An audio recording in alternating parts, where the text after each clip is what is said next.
problem than we do, there will be an impact on the city's budget. So it is prudent for the commissioners to begin looking for savings, knowing Albany will have to make cuts. But our job in the council is, again, to try to find every place in the budget that is extra, might be good, but is extra, and take that out so we can avoid the impact on core services. But does it, I'm sorry, go ahead. What do you say to New Yorkers who hear about these cuts and think we're going back to the 70s? I mean, is there any, it doesn't seem like there's anything extra left to cut, so aren't we going to be cutting core services?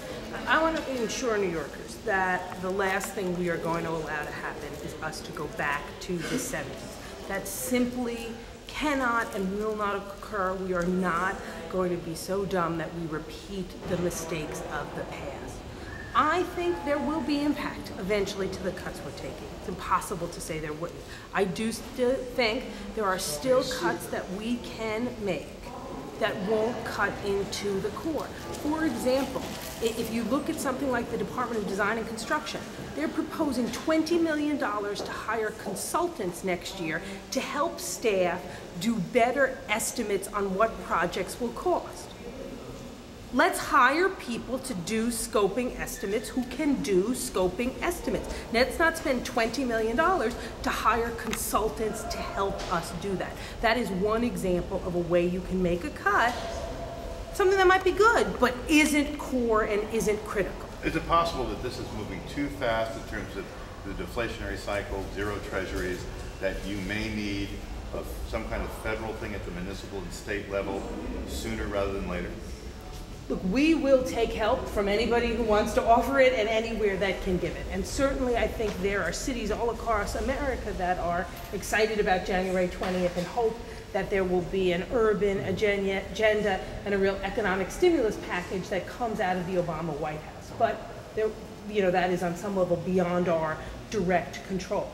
What we also need to remember is we, as bad as things are, we are lucky that we in the council and the mayor prepaid $1 billion worth of bills. Think if we hadn't paid upwards of $6 billion worth of future bills, how bad things would be. And we do have the healthcare trust fund of $2.6 billion to help deal with costs as it relates to healthcare, and that may free up other monies that we can use as we lay out the financial plan.